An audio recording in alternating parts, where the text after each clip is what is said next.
So let's look at how the financial accounting system works, or the cards, specifically the cards which we use in financial accounting and clextra. And I want to take some time. So there are a dozen slides here which I like to go back and forth so that you get a clear understanding of how this works. We can have an online demonstration with the software, but I thought I'd use some presentation screen slides so that you get a feel for how it works, the concepts behind it.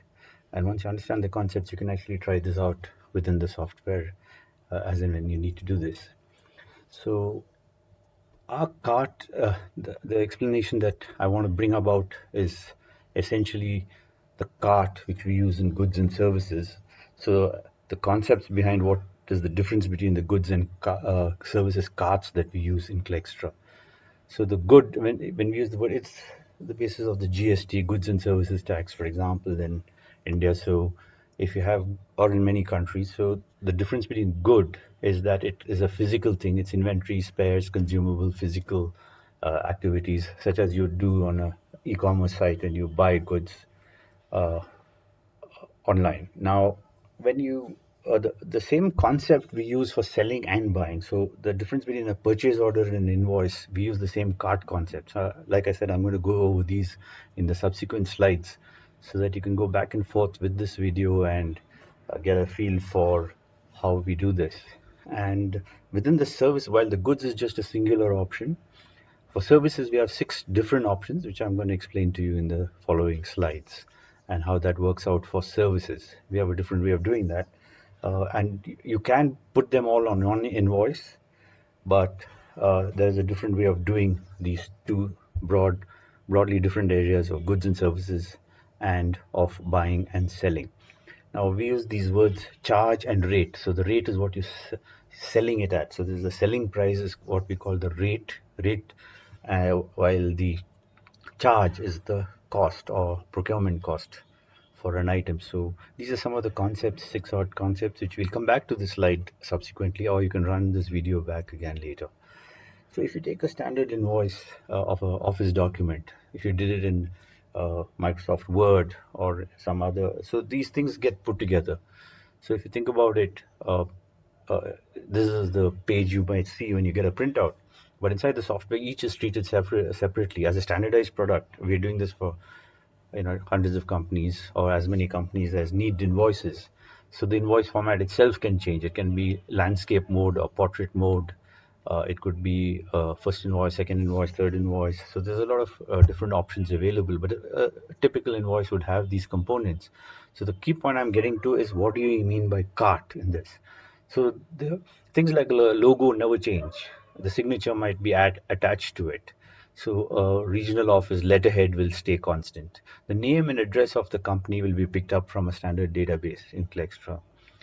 Now, what we mean by cart is, again, I'm focus of this video is to understand what the cart is those green marked list of goods. So the list of goods which are here. So these things which are marked here, these are the cart items. So these are the goods and services which I've marked here. So the goods and services are, how do we get these 4 items from within Clextra is what I want to explain. Everything else is standard to any documentation. So these are unique because this is a list of items. Everything else is, you can call it as the master for this document.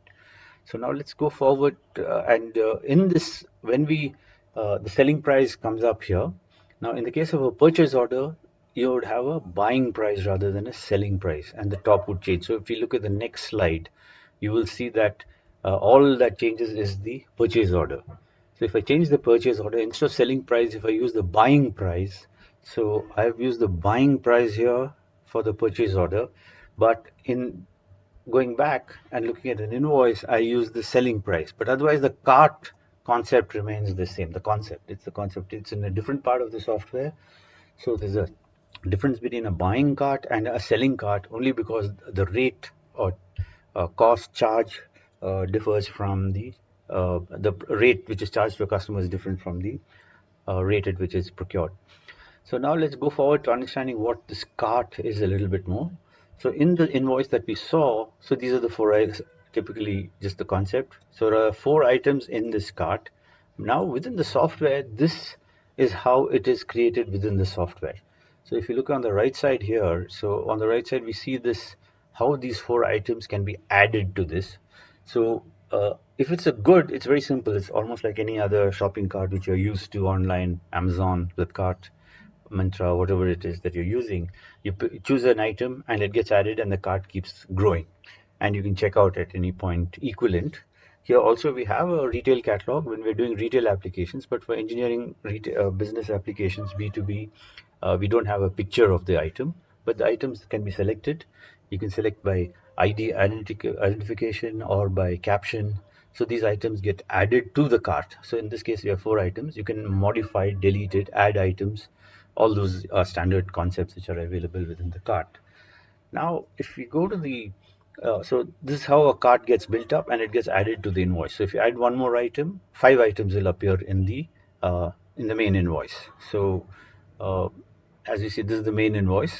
So the four items will appear here. Whereas if these items which appear here, if you decrease or increase it, it will reflect in the invoice. So the difference between invoice and purchase order, I said, is a buying cart versus a selling cart. Okay, so this is how it appears within clextra.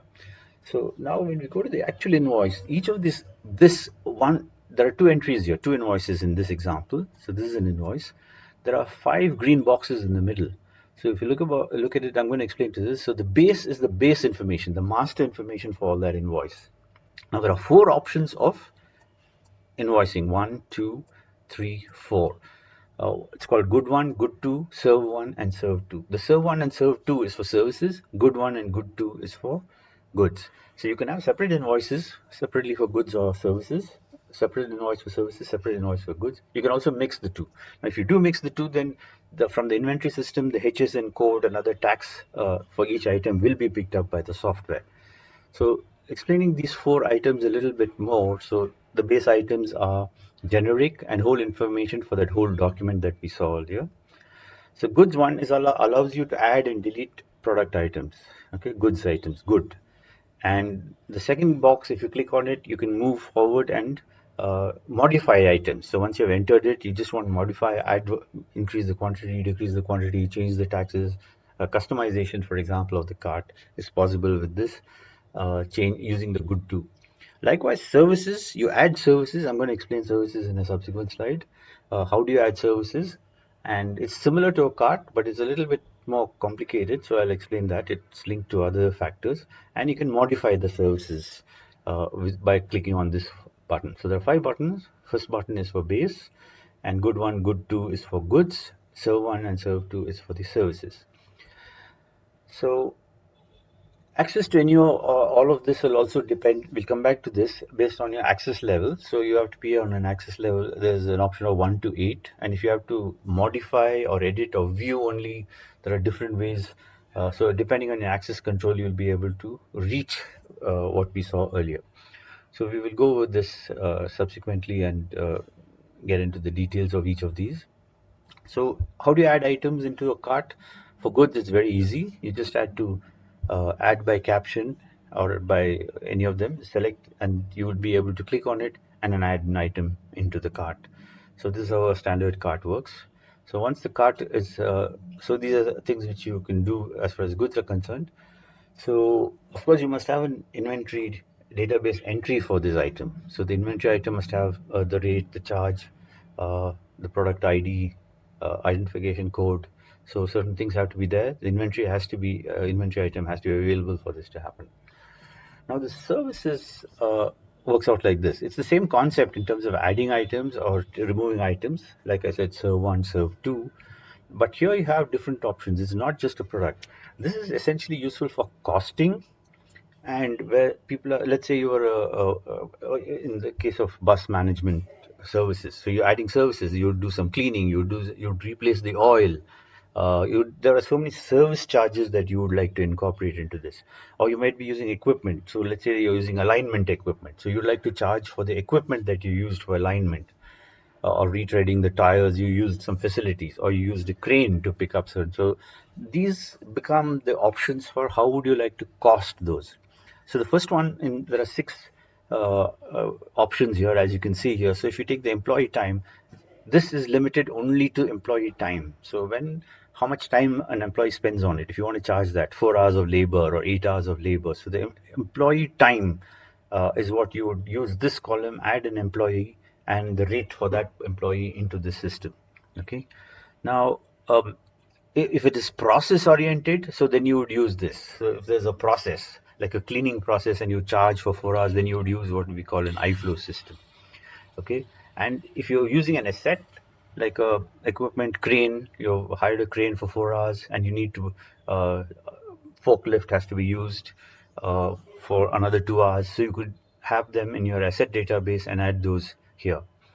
Now, the seat may be applicable at this point as we see it more for IT companies, a laptop or using software. Let's say you're using CAD software of 4 hours.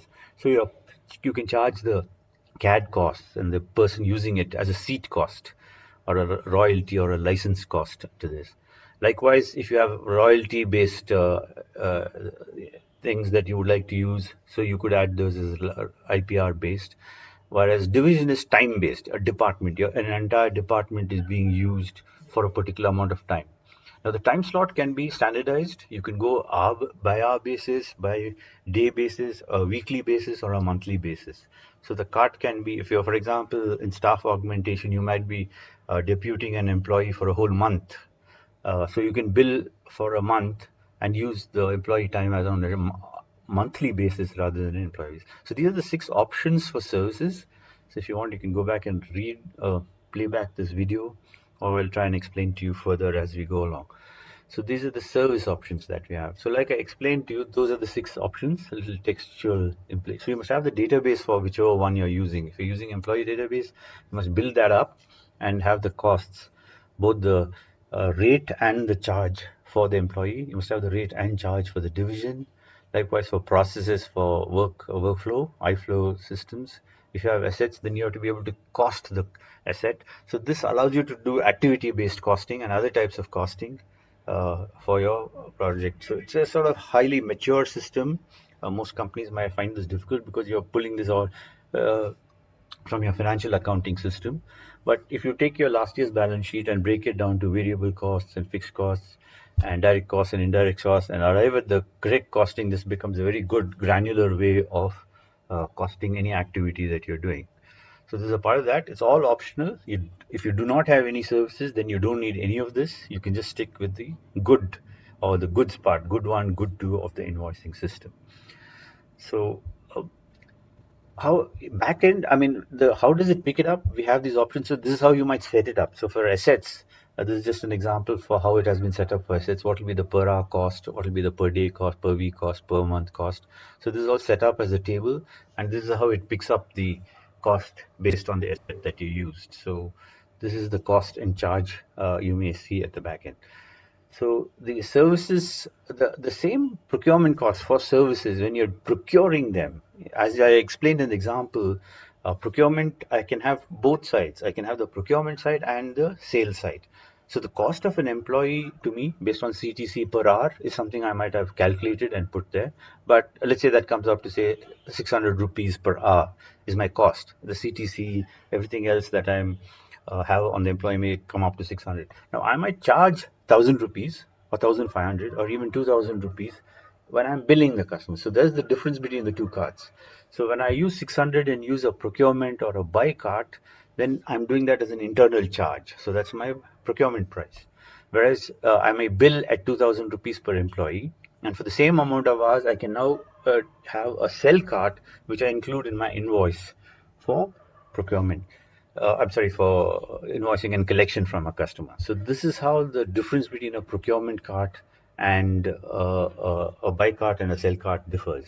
So the cost will be picked up and not the charge, as I explained to you. So that's the end of that. But I just want to go back and redo and relook at all the things that we discussed so far, just as a recap, because we have now seen how this whole system works. So just as a recap, going right to the top, so we are looking at explaining only how the cart works for goods and services. These are all concepts of how it works.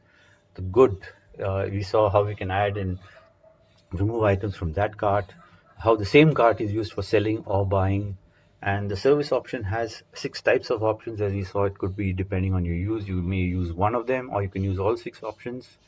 And the difference between charge and rate, I've explained to you for that. So the same document, the invoice, is almost similar to a purchase order except for the price points. Of course, there will be other details which will change. The way you buy is different from the way you sell. Uh, Input credits for GST and other things will change. HSN codes are different for different items. So all these different aspects of an invoice are taken care of uh, primarily from the granular level of picking up items in the cart. So um, so this is the general format of an invoice, and we can look at the general format of a purchase order, the only difference being the procurement and and the selling price. So you can see that the purchase order is different from an invoice in some respects, and how it is done in clextra has been explained to you. So this is a recap of the cards. So the cards, the way they look in the invoice is on the left side, which we saw here, and how it looks inside the software is this on the right side. Um, the same card we use across all other things, including bill of materials and a lot of other features within Clextra. The same card concept is used. You can see here at the bottom, you can also import and export it. So often you may have to import and export from a buy side to a sell side, or you can make it into an XML or a JSON for exports. For example, when you're doing the GST filing, you can export just the items list. The invoice might be the same, but the items list can be exported separately. So these are some of the aspects of that. Again, recapping that you could have any number of invoices or purchase orders. Remember, both are the same. They are in different parts of Clextra, but there's a difference uh, primarily only internally between the two. They are very similar in terms of the way they're handled. So goods one, goods two, services one, services two, which we just saw. And the 4 items was explained to you how it works. Good one, good two, good. So the base items of the invoice we manage separately. And then if we are dealing only with goods, then you can ignore the serve one and serve two. But if you also want to include services, then you could do that on the same invoice, or you may create a separate services invoice. Ignore the good completely and have only services invoice. So in which case you use only serve one and serve two to create a service invoice. If you want to have different serial numbers for goods and services, you could do that. So there is a different format for goods and services. Uh, so you could do that uh, on that. So now coming back to the access control, the you are allocated a Clextra menu access level between 1 and 8. Check with the admin on this. That gives you access to some parts and not other parts. That's one point. The next point is also that all entries, all line entries, every link has either a read only or change. So if you access a document as view only, then you will not be able to edit or change anything at all on that. But if you have the link to access with the word change, modify, edit, or read write, then you'll be able to correct or add things within the invoice. So both those options are available right through the platform. And even then, if there are 4 people doing payroll inside a company, or like only one person is authorized in the finance department to raise invoices, then you can deny access to the other 3 for read write, and only one person will have the allow option to be able to write and change this. So even within a department at a particular level, you can control that in the finance department at a very granular level. Now, modules of Clextra must also be supported. You must have availed of it, because otherwise you won't find all the data. It has to be accessed and made available to you. So pay only for what you use, or use only what you pay for. And of course, the financial accounting master change may or may not be available to you. So these are things which are at the configuration level. If you get stuck and are not able to access something, we'll definitely be able to help you with that. So again, quick recap that adding a good is very easy. It's just like any other cart. Click and put the number in and it's added. It'll pick up the rates as you can see in the examples. So of course you must have those entries in your inventory database. Service entries are as easy once you have set up the various databases that you need. Obviously, if you have not set up certain things, you'll not be able to use that. Typically, people use the employee and the asset usage. These are the 2 databases they would like to have deployed. Some people want process-based, so that's also possible. So these are the various service entry options. The same six have been explained here for you. Internally, we have inventory and task-based access as well, so that's a little bit different. I'll explain that to you beyond the course of this document. Uh, and we apologize for this few spelling mistakes here and there. Okay, there is various options of services, various options of services, and that's it. So if you go over this a couple of times, you should be able to understand the concepts. And if you try this within the software, you'll get to know how easy it is and how quickly you'll be able to use this for any of your things. Okay, so give it a try in the actual software. Please get in touch with us for that. Thank you.